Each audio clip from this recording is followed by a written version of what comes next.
Parashat Perkudei.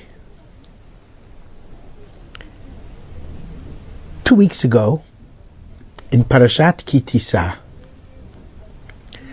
there was a riveting dialogue between God and Moses, between God and the children of Israel.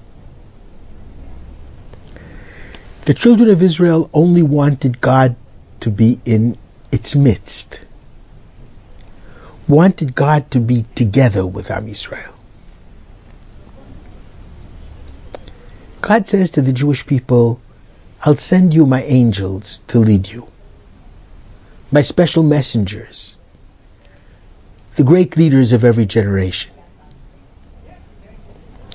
But you don't want me in your midst, because if I'm in your midst and you do something wrong, I'll have to destroy you, because I am also a God of truth. I am also a God of judgment.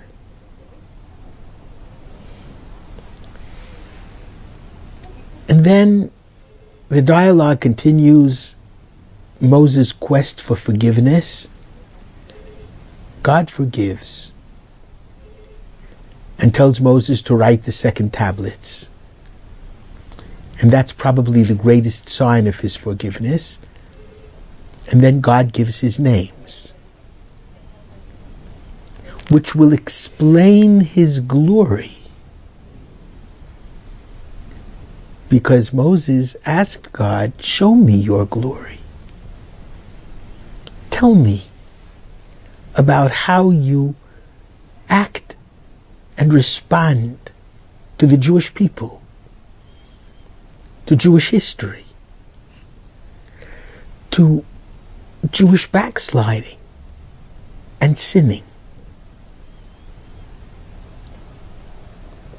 Tell me what it is about you in this world that we can glimpse and understand. How close can you come to us, and can we come to you?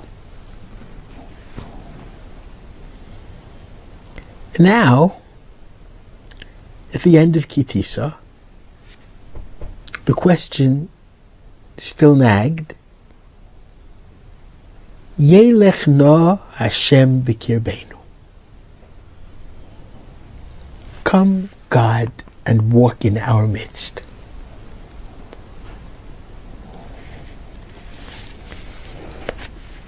This is the end of the construction of the sanctuary.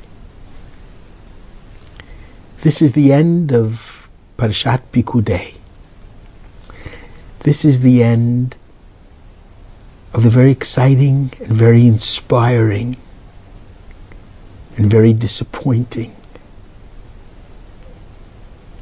and very frustrating book of Exodus. When Jews rose to the greatest heights in Yitro and Mount Sinai, sunk to the lowest depths in the sin of the golden calf. And when God taught Moses that he is a God of love and forgiveness above all. And here in chapter 40 of the book of Exodus and verse 34, and the cloud covered the tent of meeting, and the glory of the Lord filled the Mishkan.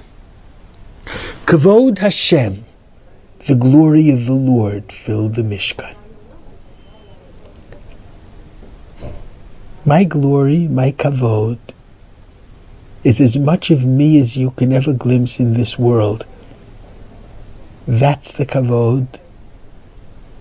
That's the anan.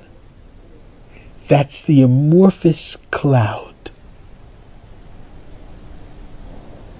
The gray cloud, which is God's presence, amorphous, unclear, ambiguous, but nevertheless the glory of God, and it fills the sanctuary. God has responded in the affirmative. God will be in the midst of Israel, not only with his leaders, he himself, as it were. God's glory is filling the sanctuary. But Moses is not able to enter into the tent of meeting because the cloud is resting upon it. And the glory of the Lord is filling the sanctuary. Not even Moses can enter that cloud, that nebulous and amorphous and ambiguous Spirit of God, unless God asks for him, which he will do in the very next first verse of the next book, the book of Leviticus. God will call him into the cloud and into the sanctuary. But God will be there for Israelites. And he'll always be in the midst of our people. Because that's what God promises.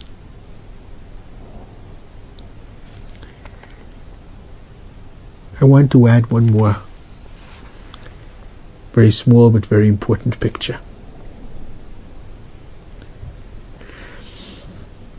What is the mitzvah of Sukkah? And what does the Sukkah represent? The festival that we celebrate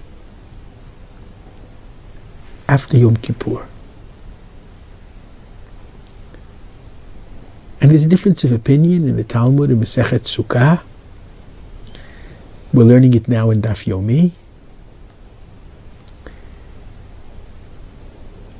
Are Sukkot Mamash? Were they actually the huts within which the Israelites lived in the desert? Or Ananei Kavod, the clouds of glory? If it's the huts, it represents Jewish exile. If it's the huts, it represents Jewish survival despite exile. The desert symbolizes exile. The stops in the desert, the various countries of the Jewish exile, the Jewish diaspora. But then Sukkot should really come out right after Pesach, not after Yom Kippur. Yom Kippur is after God forgave us for the sin of the golden calf.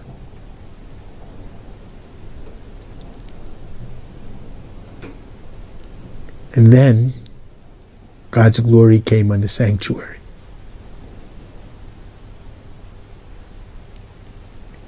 And the Sukkah, after Yom Kippur, represents the sanctuary.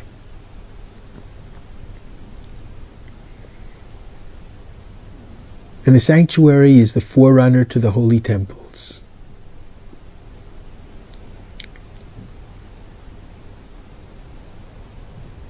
And the sanctuary is God's dwelling place, together with Israel. Va'asuli mikdash v'shachanti betocham, and together with the entire world.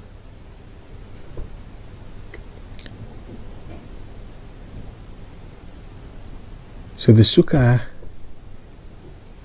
that we celebrate after Yom Kippur is Sukkat David Hanofalet, as we say it in the Birkat HaMazon, the fallen Sukkah of King David, the one who first dreamt of building the Holy Temple.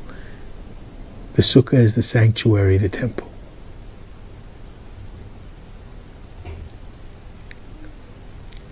And the symbolism of the Sukkah is the Jewish home. Because the sanctuary contained an aron, a closet, a menorah, a light, a shulchan, a table, furnishings of a Jewish home. And what the Sukkah really says is that the symbol and the heir to the sanctuary is first and foremost the Jewish home. And especially the Sabbath lights like the menorah, the Sabbath table, and chalot for the lechem hapanim. The Sabbath blessings for women of valor and children, the blessings of Aaron in the sanctuary. The Ananei Kavod, the clouds of glory, they were God's blessings for the Jewish home from generation to generation. This is God's glory on earth. This is the true conclusion to the book of Exodus. Shabbat Shalom.